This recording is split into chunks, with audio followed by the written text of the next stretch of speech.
So, what did you think? And so, after talking to this guy for days upon days upon days, maybe weeks, maybe even months, one day my mom let me know that I did something. Maybe I didn't clean up, or I did something, and she was coming home after work to spank me, because I was always getting spankings. I got spankings for running away. I got spankings for saying the word lie. I got spankings for just seems like everything. And so I knew she was coming to spank me. And I decided that this was the day that she wasn't going to do that anymore. So I called him and I told him. And he said, I'm going to call you a cab and it's going to pick you up and bring you to me. And I said, okay. So the cab came out in front of my house. I jumped in the cab and it took me to the west side of town on Edmondson Avenue and dropped me off right in front of his house. And I will never forget walking in and sitting on the sofa and having a feeling that I needed to leave, but I didn't. And, he sat across from me and asked me, was I a little girl or was I an adult?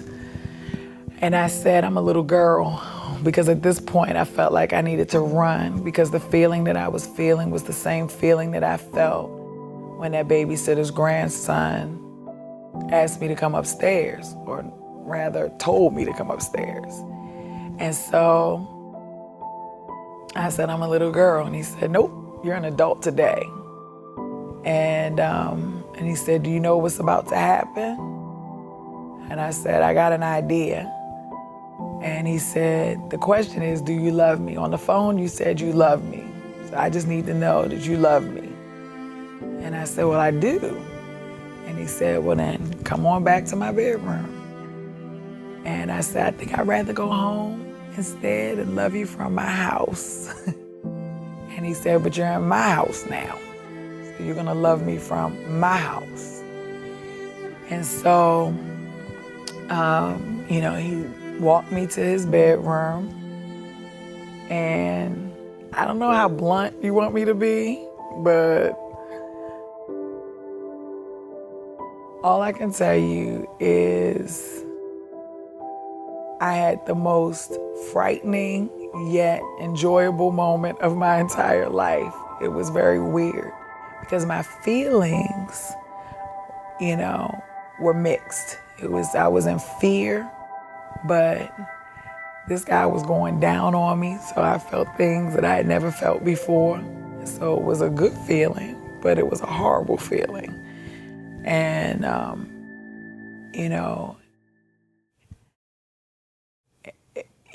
it was,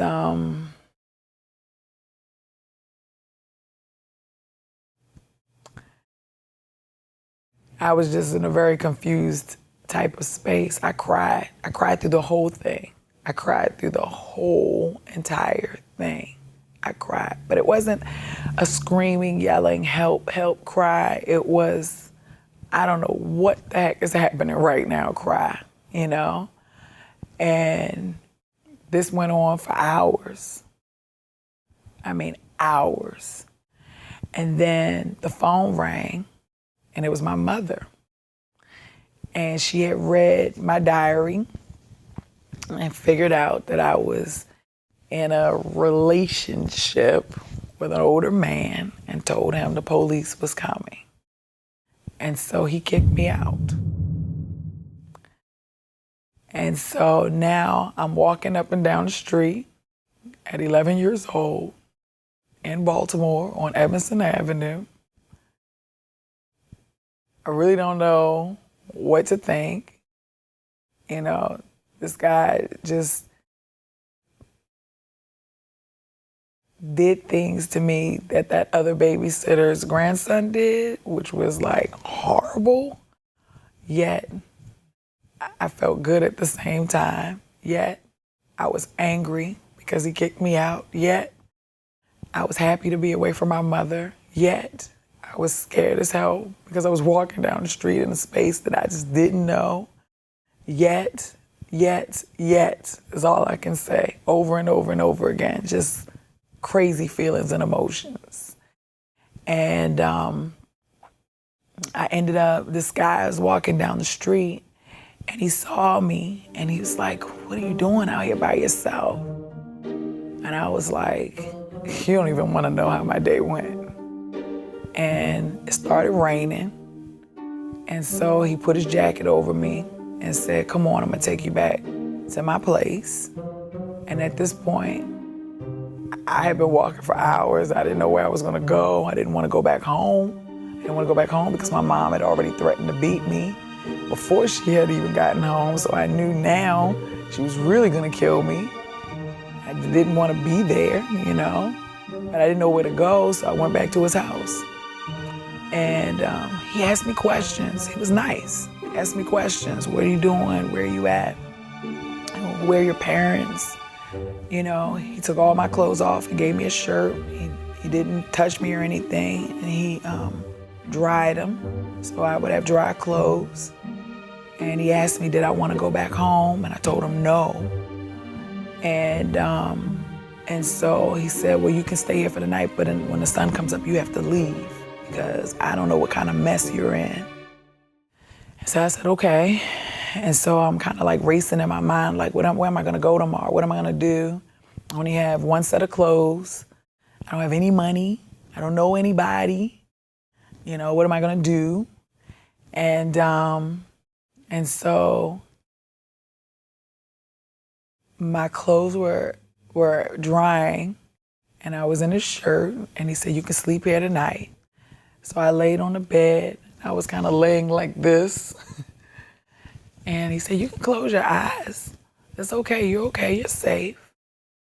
And so I thought for a moment, safe, that's not something I'm familiar with. So I like that idea of being safe. So I closed my eyes and then I felt him touching me. But when he did, I jumped. In my mind, I thought, not here, not tonight. And so he said, "What's wrong?" You know, and he started rubbing my leg. And I just started crying profusely, just bawling. And I cried so much that it freaked him out. And he said, "Fuck this shit. You can't stay here tonight." And so he took my clothes out the dryer. He said he threw them at me. And he said, "Put these clothes on." So I hurried up. I was wiping my tears and I put the clothes on. And he walks me out the door and he takes me to a payphone around the corner. And he said, "What's your phone number?" So I gave him my phone number and he called my mother and he put me in a cab home. When I got home, my mother beat the bricks off of me. But that was a very interesting night because I laid there and my hormones were going crazy. And when I say that, I remember me laying there and my vagina pulsating, but me crying profusely. I don't think it was the spanking. I don't know. I think it was just everything, you know? It's just like, what is going on? And at this point, I was in 6th grade. And so I got up the next day and went to school. And I decided to chill out for a while and to stay there until I could figure out what my plan was going to be to run away again. That was my mission. It was thought that she had consented as an 11-year-old to this sexual act with a man who was, I think, over 30 at the time. I kind of recall her personality shifting about maybe at the age of 11 or 12, but that was during the time when she was being molested. Had no clue that that was going on. Of course, us being that young, it wasn't something common to talk about. I imagine it being very embarrassing for her, but I noticed that her whole disposition changed. She was a little more kind of like agitated, didn't really want to be bothered in a sense at times, but she was always kitty. And with us being as close as we were, eventually we talked about it. I asked her what was going on, and she told me, because we've always had a very honest friendship, relationship, and she told me what was going on, and I didn't know what to do. Of course, we're children. You don't really know what to do. In our community, when stuff like that happens, we're always taught that you pretty much like, you keep quiet, especially if it's in the family, whatever else, you don't talk about it. You just kind of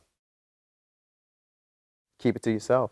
Experiencing at least one event of sexual trauma at that age is pervasive.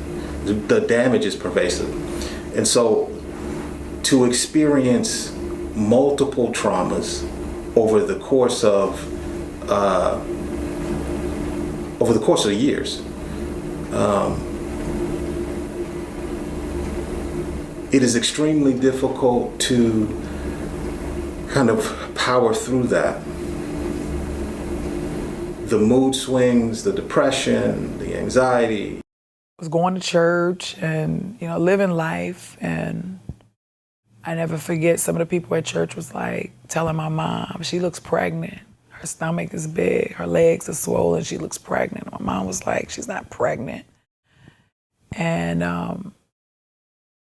then me getting bigger and bigger. And then my mom one day took me to Planned Parenthood. And they told me to pee in a cup. And I peed in the cup, and I put water in the cup too. Because I think at this point I knew I was pregnant. And I was cool with it. And so it came back, the test was negative. Came back home, and I thought, I'm pregnant.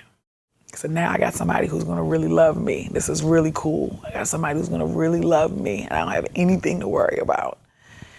And I started eating crazy things. My mom started noticing, and by this point, she's suspect. So she started fixing things she knew I hated, like liver. I hated liver.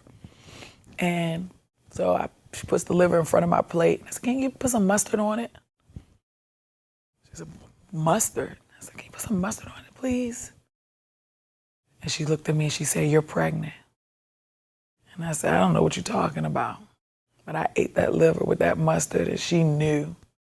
So the next day, I didn't go to school. She took me back to Planned Parenthood. But this time, I decided I wasn't going to put water in my cup. It was what it was. Whatever it was going to be, that's what it was going to be. So I took the test, came back, that I was 11 years old, and I was pregnant. And so the moment that my mom found out, she immediately started calling around to try to get me an abortion. I was 5.5 months pregnant. So trying to abort someone in 1989 at 5.5 months, it's just not normal.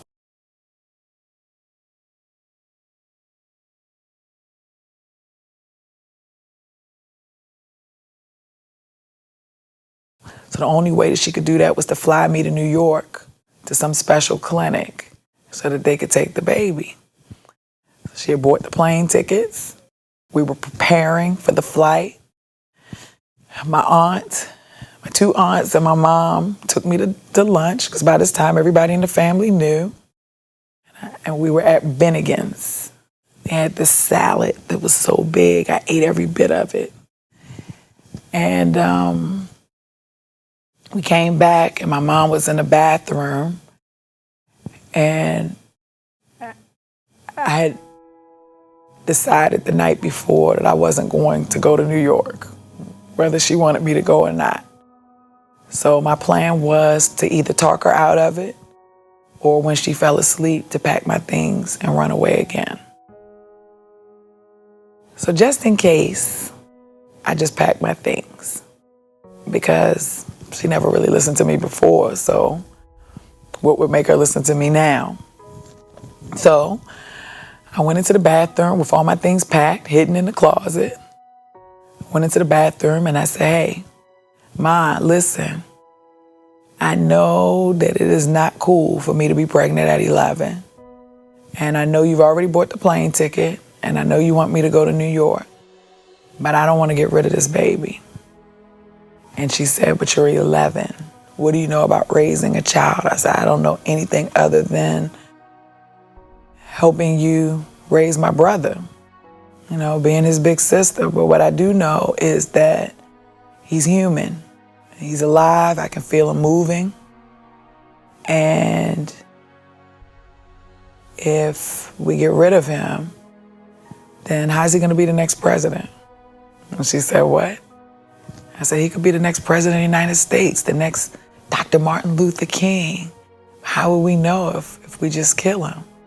I'm not going to New York tomorrow. I'm not going. And she said, if you have this baby, you're going to have to raise him on your own. I'm not going to help you. I said, you don't have to help me.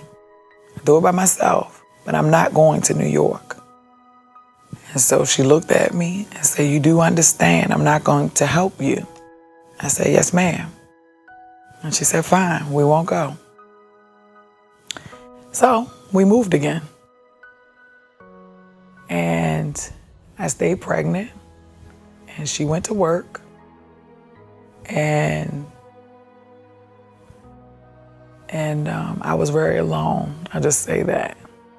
There was never any adult supervision, but in that she was not doing things that were considered surly or, you know, uncharacteristic of what a child would do. So I don't want to say she was a goody two-shoes by any means, but there was no drugs, there was no alcohol, there was no, you know, wanting to party or invite boys over, or do any of those types of things. It was just really a kind of bare looking home, very sparsely furnished, and just Kitty.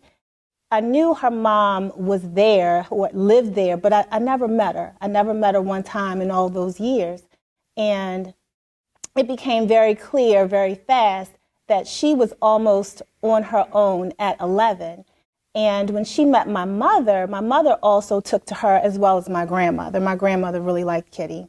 And when they kind of got a sense that she was on her own, they accepted her and they welcomed her in. And she was given the same things that I was given growing up in terms of when I was at home and she would visit.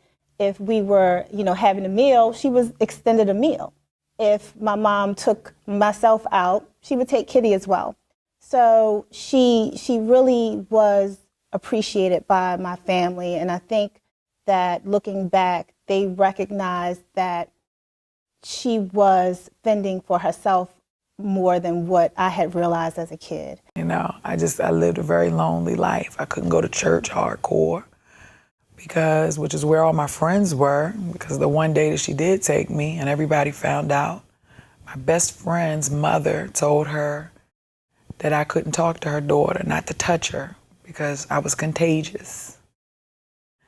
And the people in the church were just so horribly mean. And she endured like a whole bunch of backlash, a whole bunch of negative talk. I remember a lot of the parents who had females at the church, like they didn't want their female children hanging around her.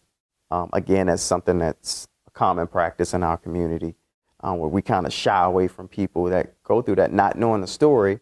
We just assume what the story is, and we decide to shun them. And they begin to do that. Even in that, Kitty became a little emotional or distraught, as any child would having a child. But the one thing that I noticed and recognized in her then is that she was determined. She was determined she was going to be great. She didn't care. We had this conversation. She said, I'm not going to be a dummy. I am going to be smart. I'm going to go to school, get an education, and I will be successful, and I'm going to take care of my child. She did just that. It was soon discovered that she was pregnant, and she was 11, and I was 11. Many of our friends' parents would not allow her to come around once it was discovered that she was pregnant, because they thought that perhaps she was a bad influence. Maybe her ways, whatever they were, would rub off on their own children. So she was almost shunned. I just assumed that something was wrong because she seemed kind of not very happy. But I noticed that the adults would be looking at her, like at the church, looking at her, pointing at her,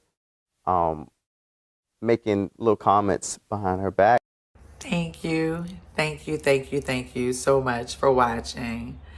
I know it's a little intense. It's a lot, I know, but I really appreciate you taking the time to watch. We're about to dive into the next one. Are you ready?